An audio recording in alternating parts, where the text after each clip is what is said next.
आज का टॉपिक है इग्नोर द रियल वर्ल्ड। आपने कई बार सुना होगा कि ये आइडिया आपका रियल वर्ल्ड में नहीं चलेगा।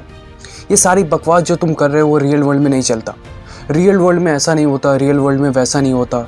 असल ज़िंदगी में कुछ और होता है। असल ज़िंदगी में तुम इतना काम नहीं कर पाते हो। असल ज़िंदगी की बात ही कुछ और है। आपने कई बार ये वर्ड तो सुना ही होगा। तो आज जानते हैं हम कि ये रियल वर्ल्ड होता क्या है। दोस्त, एक बुक है रिवोक, जिसमें रियल वर्ल्ड को डिफाइन किया गया है लोगों के हिसाब से। It's a place where new ideas, unfamiliar opportunities and foreign concepts always lose. The only things that wins are what people already knows.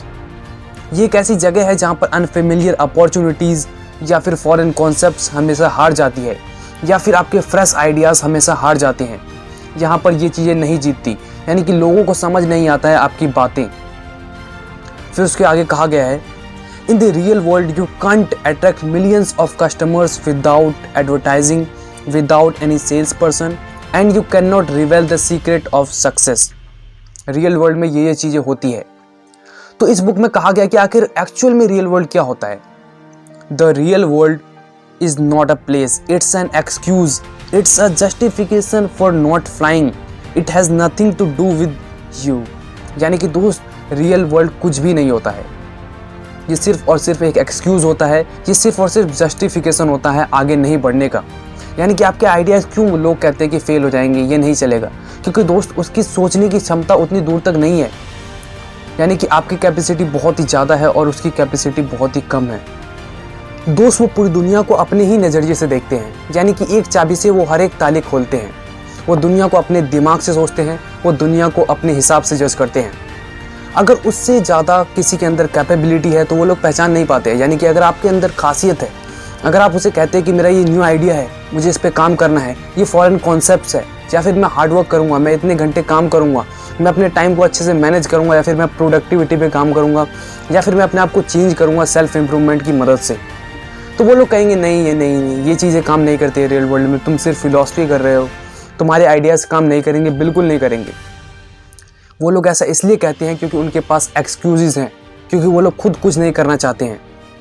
अगर आप भी ऐसा सोचते हैं कि रियल वर्ल्ड में ये चीज़ काम नहीं करेगा, तो आपको अपनी सोच बदलनी है दोस्त। आपको अपनी सोच बदलनी है, क्योंकि रियल वर्ल्ड सिर्फ एक एक्सक्यूज़ है, जस्टिफिकेशन है उड़ने का। यानी कि सिर्फ और सिर्फ आप अपने आप को दबा रहे हैं। तो आज ही इस रियल वर्ल्ड से निकलिए और असली और एक्चुअल रियल वर्ल्ड को पहचानिए, जहाँ पर आपके न्यू आइडियाज़ काम करते हैं, आपके फॉरेन कॉन्सेप्ट्स काम करते हैं, अनफेमिलियर अपॉर्चुनिटीज़ काम करती है, हर एक चीज़ काम करती है। वो है न्यू वर्ल्ड, जहाँ पर आप बिना एडवर्टाइजिंग और मार्केटिंग के लैक्स ऑफ कस्टमर्स को एक्वायर कर सकते हैं अपनी यूनिक प्रोडक्ट के हिसाब से।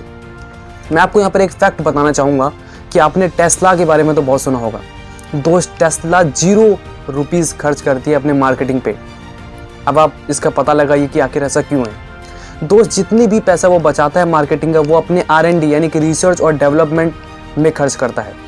वो अपने प्रोडक्ट को हमेशा बेहतर बनाता रहता है, इम्प्रूवमेंट करता रहता है। वो मार्केटिंग पे खर्च नहीं करता है। तो इन रियल वर्ल्ड, जो लोग कहते हैं कि रियल वर्ल्ड में ये चीज़ें नहीं चलती, बिना एडवर्टाइजिंग के तुम कस्टमर्स नहीं एक्वायर कर सकते, तो उसे एग्जाम्पल दीजिए टेस्ला का। तो दोस्त, ये था आज का वीडियो। अगर आपको ये वीडियो अच्छा लगा हो तो इसे लाइक कीजिए और अपने दोस्तों के साथ शेयर भी कीजिए, और उन्हें बताइए कि रियल वर्ल्ड ऐसा कुछ नहीं होता है। आपको सिर्फ और सिर्फ एक्सक्यूज़ बनाना छोड़ना है। और दोस्त, जाते जाते एक और चीज़, हमारे चैनल को सब्सक्राइब कर दीजिए, क्योंकि दोस्त मैं आपको गारंटी देता हूँ जिस चैनल आपकी ज़िंदगी पूरी तरीके से बदल सकती है। आप जाते जाते थिंकर्स को सब्सक्राइब कर दीजिए। Thanks for listening.